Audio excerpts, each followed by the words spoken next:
Oh, no!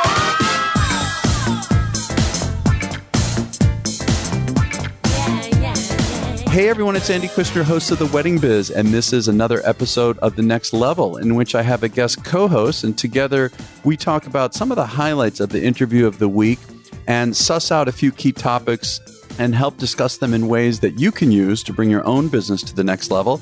And before I introduce today's wonderful surprise guest co-host, I want to mention last week's interview, which was of Lindsay and Cherish Conklin with LaRev Films. And I had Julie Novak, founder and CEO of Party Slate, as the guest co-host. And there were so many wonderful tips, advice that came from that interview with Lindsay and Cherish, and also going over it with Julie, that I really recommend that you go back and check it out if you missed it. And now, without any further ado, today's guest co-host is Kiana Underwood, founder of Tulipina. Hey, Kiana, thank you for joining me. Hi, Andy. Thanks so much for having me back again. Yes, and I am having you back. And so I'm going to put show notes. In the show notes, I'll put the link to your interview on The Wedding Biz. And those of you who might have missed it earlier this year, it was really wonderful. And if there's someone who somehow does not know who Kiana is, she is an internationally renowned floral design studio that specializes in creating bespoke experiences for luxury weddings and events. Kiana has sold out workshops all over the world, and her book, Me Floral, covers the secrets to designing show-stopping monochromatic arrangements for each season. Her work can be seen in numerous major publications. And also, Kiana, I know that you are one of the most followed floral designers on Instagram with, at this point, it keeps growing, like over 340,000 followers, right? A little bit. Yeah, it's about somewhere around there. Yes. That's amazing. And we'll cover some of that in our talk about Rachel. And so I do want to tell everyone who's listening about the guest we're speaking about. If you missed it Monday, you really got to check it out. It is of Rachel BIRTHISTLE of the Lake Como Wedding Planner out of Como, Italy. Rachel's a wonderful, wonderful planner and designer who not only works with clients directly, but also has the pleasure, as she says, of morphing into the local team for many foreign companies, such as planners in the States, like Lisa Vorce on Chrissy, Tegan, and John Legend's wedding, and Colin Cowie and people like that. So, Kiana, I know before we hit the record button here, it looks like both of us were really resonating with a lot of the same points that came out of this interview. The first of which was how I thought this was interesting when Rachel talked about how she tends to make decisions really quickly. And I was talking about taking certain leaps of faith and believing it will work out. And I loved how her take on it, and she said that, and if you do it that way, you'll find opportunities because you're looking for them. How did you feel about all that? Well, I can definitely resonate with that because, me, the way I operate is much more, I don't think about things too much or what's going to come next. I sort of just do things, and because I think if you're giving it too much thought, then you might be scared to take the next step, and it often prevents you from taking risks. And I believe that fear is something that will stop you from progressing to your best. But isn't there also some risk in just making those decisions? I mean, do you feel, I guess you're not really saying necessarily that they're impulsive, are you? I'm not saying they're impulsive, but I think that if you're thinking about, for example, somebody who invited you to go somewhere and you're thinking, well, if I take this flight, what if I don't know, what if I don't wind up getting there on time? Or I don't know, sometimes you can think about things that stop you from actually taking that further step. And for me, it's always been like, well, I'm going to try this and see where it takes me. And a lot of times that has taken me further in my life and my business. Yeah, I love that. And I mean, it really is, you're talking about fear. And I know in your interview, you talked a great deal about this topic. And it is hard, I think, sometimes for some of us, certainly I've been through it, where there's just the fear of the unknown exactly slows me down. And absolutely. And we just got to kind of take that leap off the cliff, right? Exactly. Otherwise, you don't know what's out there if you're not willing to give it a try. That's true. I almost think that all of us in this event business are, well, small business entrepreneurs, that it's necessary, right? If we're going to get to that next level. And also Rachel talked about the need to reinvent herself. And so here we go again, right? You just got to really go, just got to go. Absolutely. Yeah, spread our wings. So And also when she talked about her process, this was interesting. She mentioned how she does not really want clients to send pictures of their favorite weddings. She doesn't want them to get in this other mindset. What did you think about that? She wants a blank canvas so that it can be more creative. Yeah, I actually couldn't agree with her more. A lot of times when clients want to send me mood boards or Pinterest boards, I don't like that because I want them to, first of all, every event that I do, I want it to be unique to that bride, to that couple. And I don't want to make the same thing that somebody else has made or even redo what I have done for another wedding. So I want it to be really bespoke, really a new experience for everyone. Otherwise, it's really boring. But do you ever get pushback from a client? Like when they first come to you, they already have these pictures and they really want to show them to you? Yeah, I sometimes I say, well, let's just put that aside and let's talk about who you are. What is it that you like? What type of art do you like? What's your favorite restaurant? What hotel do you like? What's your favorite city in the world? And then we take it from there. Or okay, I'll see what they like, and then I'll suggest some new things and figure out how I can make them my version of what they want versus a copy of somebody else's. Yeah, I like that. And one of the ways that Rachel was talking about doing that with her clients is kind of watching how they react, especially to a location or to a space, to an atmosphere, and how it varies right from couple to couple. And that's what informs her. Absolutely. For me, it's more like, I guess, how they react to different, color and like environment. Color palettes. Yeah. For me, for sure, it makes a difference. And it does make a difference for me to know, what type of a hotel a bride likes or what type of an architecture does a bride or a couple like. And it gives me a sense of whether they're modern in their aesthetic or do they like, old world look and things like that. So it definitely makes a difference. Well, I imagine too, you're working on multiple day events often, right? Because you're doing a lot of destination weddings when you do events. And I know Rachel was talking about being in Italy, that people are coming for several days, and how she also likes to create contrasting events at multiple locations. Like it might be rustic one night and very different ambiance the next night. And I'm thinking with you, with your floral design from day to day, or even event to event in the same day, are you also thinking about really contrasting? It depends on how it was designed, I would have to say. And I think I kind of take the lead from people like Rachel, from the planners that I work with, because I work with two types of planners, those who design and those who want me to design everything. And they're just operations people. So for those who want me to design it, then I kind of, yes, I want to have different feel and look for every day because I don't want to be working with the same color and the same flowers and the same, atmosphere for 2 or 3 days. So it's a lot more fun for me to, for example, do a colorful welcome dinner, for example, yellows and citrus on day one, and then do neutral and classic colors for the wedding itself, and then maybe a fiesta for the rehearsal dinner. So it's much more interesting to work on projects like that are different every day. Mm. And what we're all talking about, of course, is, creating an experience, right? And absolutely. And she mentioned how on the site, even on the site visits, I loved this. She treats the site visits with her clients or prospective clients as an event. And so she talks about how she books their stay in restaurants, she creates an itinerary, and she does it like she would do for guests. So now they have a much better feeling of what it will be like for their guests to have this experience with Rachel. Yes. And I've actually been fortunate enough to have that kind of experience with Rachel too, because she's an excellent hostess and she will take you to amazing places in Como and show you a good time.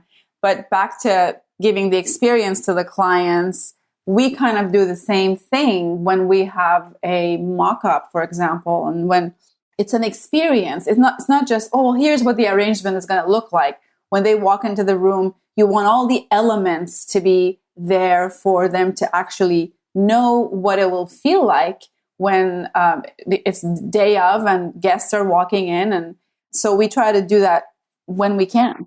Yeah.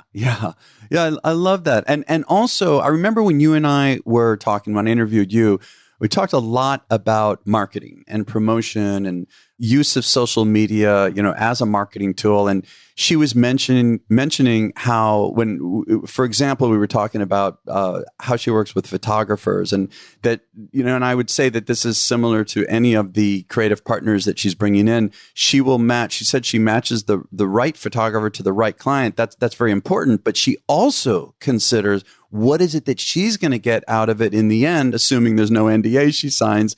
I thought that was interesting too. I know that's really important for you too, right? It's really, really important for me. I even go further and I try to take my own photos when I can.